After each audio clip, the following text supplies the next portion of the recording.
हैं। इसमें आप संतुष्ट देखिए, भारतीय जनता पार्टी के मुख्यमंत्री बनने का दावा किया था लोगों ने। जो आदमी 2,500 करोड़ देता है वो भारतीय जनता पार्टी का मुख्यमंत्री होता है करके बसवराज पाटिल इतना वरिष्ठ नेता भारतीय जनता पार्टी के बोला था। कांग्रेस में ऐसा सिलसिला नहीं है। जो हमारा विधायक लोग चुन के आते हैं जी, उसका राय लेके हाईकमांड निर्णय करते हैं। बाकी कहाँ राजस्थान जाते हैं, वो कहीं जाते हैं, वो बात अलग है।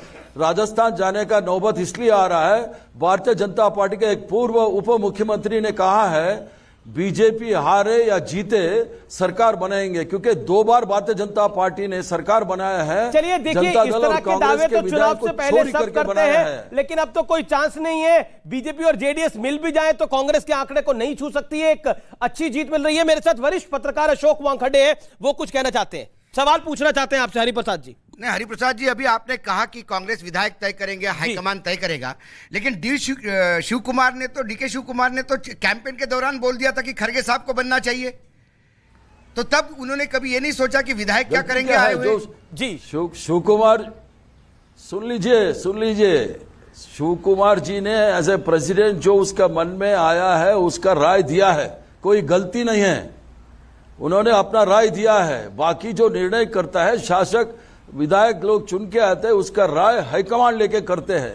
या शिव कुमार जी कुछ भी कहे, सिद्धरामैया जी भी कुछ भी कहे, वो अपना राय लेने का हक है। काउंटर सवाल है, छोटा सवाल। नहीं, दूसरा सवाल है, आपने कहा कि वो बीजेपी खरीद लेगी इसलिए आप राजस्थान जा रहे हैं।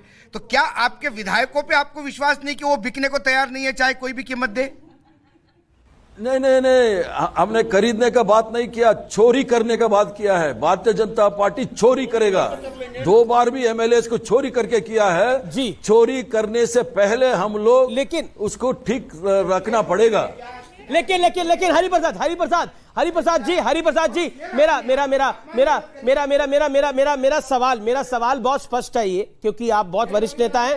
क्या आपको लगता है कि इस बार जो जगदीश शेट्टार कांग्रेस में आए उसका भी एक इंपैक्ट हुआ, और येदियुरप्पा एक चेहरा नहीं थे भारतीय जनता पार्टी के।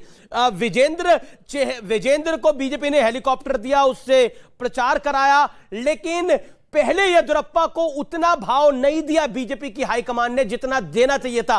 उसका सेटबैक लगा है इस इलेक्शन के अंदर भारतीय जनता पार्टी को। येदियुरप्पा को साइडलाइन करना बीजेपी सेंट्रल लीडरशिप को महंगा पड़ा है वहां पर। नहीं, येदियुरप्पा या लोकल कर्नाटक का राज्यों का बीजेपी का कोई गलती नहीं है।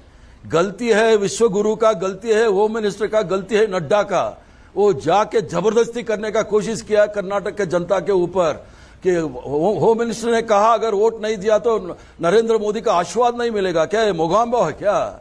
और नड्डा ने बोला कोई प्रोग्राम हम भारतीय जनता पार्टी हरा दिया तो कोई कार्यक्रम नहीं देंगे कर्नाटक को। क्या हम भी टैक्स पेयर है इस देश में?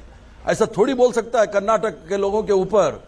ये कर्नाटक का स्वाभिमान का प्रश्न हो गया है।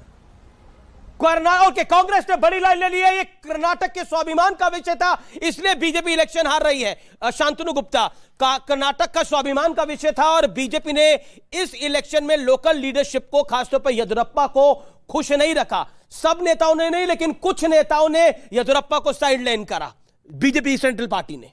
हमेशा ये सब कहा जा सकता है मेरे ख्याल से, लेकिन 2 कंक्लूजन से निकलते हैं। एक तो 48 साल का जो ट्रेंड है अल्टरनेट सरकारों का, वो पहला होता है। दूसरा, बीजेपी अपना वोट शेयर उतना बरकरार रखा है। 36% वोट शेयर पिछली बार था, इस बार है। कांग्रेस ने वोट शेयर जेडीएस का ले लिया। अगर आपको विश्लेषण करना, जो भी है कांग्रेस को बढ़त, कांग्रेस को जीत मिल रही है। क्या ये 2024 के लिए बड़ा बूस्टर डोज है कांग्रेस पार्टी के लिए? क्योंकि सीधी लड़ाई में बीजेपी को औंधे मुंह गिरा दिया कांग्रेस पार्टी ने, औंधे मुंह। देखिए अमित जी, हम यहाँ पे विश्लेषण करने बैठे, नंबर से सबको पता लग रहा है कांग्रेस जीत रही है, लेकिन विश्लेषण ये है कि बीजेपी अपना वोट शेयर मेंटेन रखे हुए, जेडीएस ने अपना वोट शेयर खोया जो सारा। और इस समय की बड़ी ब्रेकिंग स्टोरी है, कर्नाटक बीजेपी लीडरशिप में कुछ सवाल खड़े हो गए। उन्होंने बोला ये चुनाव हम क्यों हार रहे हैं, आने वाले 24 घंटे में हम बताएंगे आपको।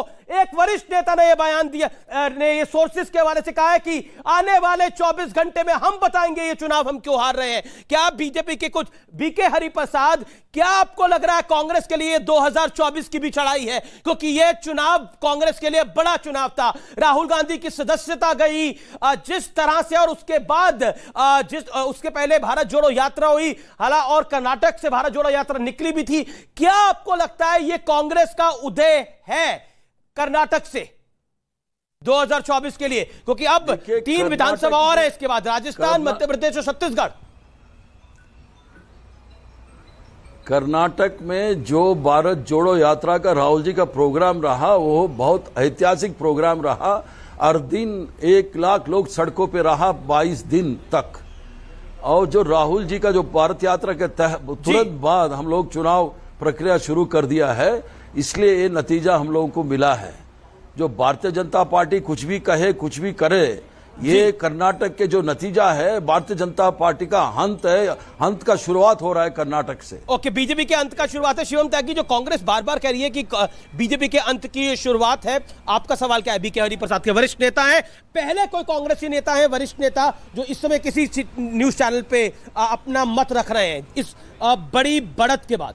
मेरा बीके हरिप्रसाद जी से बस यही सवाल है कि 2019 से पहले भी इसी तरह का हुआ था। 3 राज्यों में भारतीय जनता पार्टी चुनाव हार गई थी। उसके बाद 2024 में बम्पर तरीके से भारतीय जनता पार्टी फिर से 2019 में सत्ता में आ गई थी। अब आप मुझे एक चीज बताइए, जिस तरीके का ये माहौल है, जिस तरीके कह रहे हैं कि कर्नाटक से 2024 का रास्ता तय होगा, दूसरी तरफ एक और चुनाव उत्तर प्रदेश में हुए हैं, 17 सीटों पर चुनाव हुए हैं, 17 की 17 सीट। कर्नाटक तो उत्तर प्रदेश से बहुत बड़ा था। नहीं, लेकिन मेयर चुनाव में तो बीजेपी पहले भी जीत रही थी उधर। मेयर चुनाव भारतीय जनता पार्टी या किसी भी सरकार के लिए लेकिन हिमाचल में निकाय के चुनाव हुए, कांग्रेस जीती। और जहां तक निगम चुनावों के उत्तर प्रदेश की बात है, बीजेपी अधिकतर जब सपा की भी सरकार रही, चुनाव वहां जीतती आई है, शहरों के चुनाव वहां पर।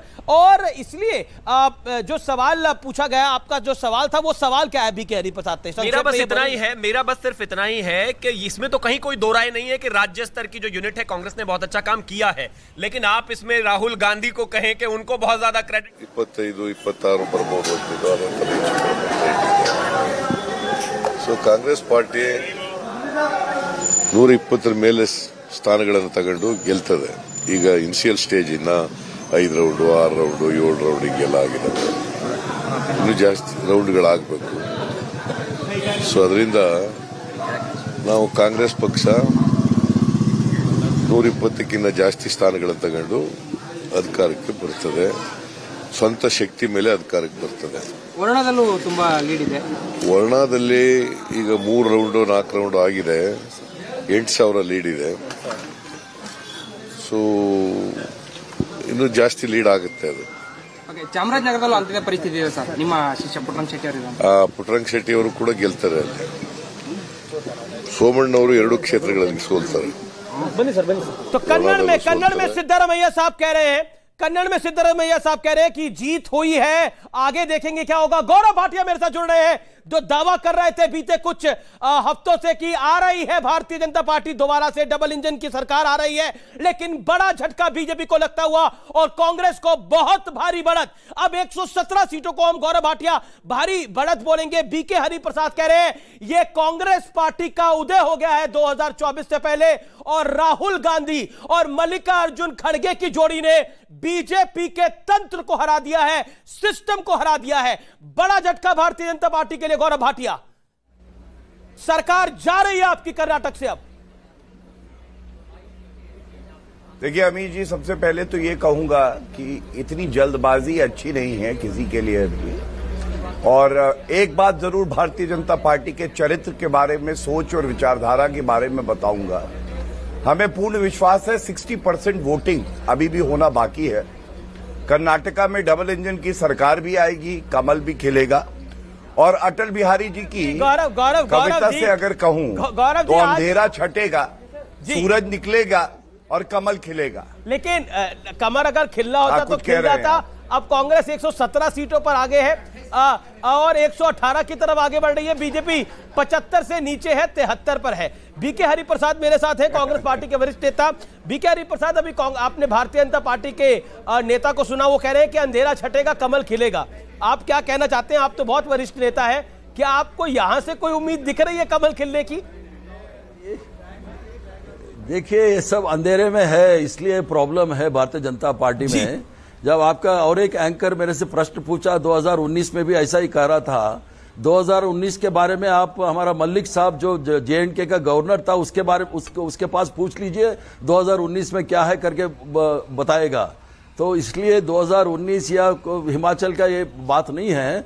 कर्नाटक में हमेशा हम लोग संविधान बचाने के लिए, प्रजातंत्र को बचाने के लिए और देश को बचाने के लिए हम लोग जवाब दिया है, हम देते रहेंगे। और कर्नाटक को ये लोग यूपी मॉडल और गुजरात मॉडल बनाने जा रहा था, इसलिए ठीक जवाब मिला है और आगे भी मिलेगा। जी, लेकिन आप अंधेरे में गौरव भाटिया, और आप यूपी मॉडल बनाना चाहते थे कर्नाटक के अंदर, लेकिन वो नहीं बन पाया। बीजेपी का नंबर और कम होता हुआ कांग्रेस अब 118 पर जाती हुई, बीजेपी 72 पर जाती हुई। बीजेपी स्ट्रगल कर रही है 75 सीटों के लिए भी। अभी भी आपको उम्मीद है कमल खिलने की, लेकिन कमल तो यहां मुरझा गया है कर्नाटक के अंदर।